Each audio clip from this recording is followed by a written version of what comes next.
ভিক্ষুক তোমরা বানিয়েছো। তোমাদের উচিত ছিল ভিক্ষার মাল নিয়ে এসে মাদ্রাসায় পৌঁছে দিয়ে যাওয়া। তোমরা পৌঁছে দাওনি বলে আমরা আমাদের লোককে, আমাদের ছেলেদেরকে পাঠাতে বাধ্য হয়েছি তোমার ঘরের দরজায়, যাতে আল্লাহর হক আদায় করে নিয়ে এসে মাদ্রাসার আল্লাহর দ্বীন প্রতিষ্ঠার জন্য এই জিহাদ কায়েম থাকে। যে আল্লাহ তাআলা আলেম তৈরি না করলেন তার দ্বীন প্রতিষ্ঠা থাকবে না। এই দ্বীন প্রতিষ্ঠার জন্য আমরা বাধ্য হয়েছি।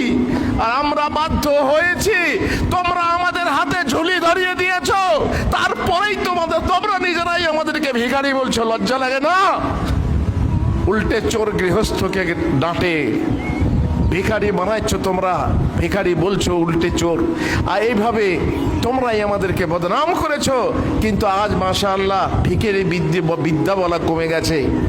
এই ইলম চালিয়ে, এই ইলম পড়ে, এই ইলম শিক্ষা করেও এই ইলমকে রাজ ইলম বানানো যায়। এই ইলম যদি কেউ ঠিক মতো পড়াশোনা করে, আরে দুনিয়া তার পিছনে ছুটতে ছুটতে আসবে। দুনিয়া তো দূর কি বাত, যেখানে আলেমের কদর আছে। একটু আগে দু একটা ঘটনা সৌদি আরবের শুনলেন, তো সে তো সৌদি আরবের কথা।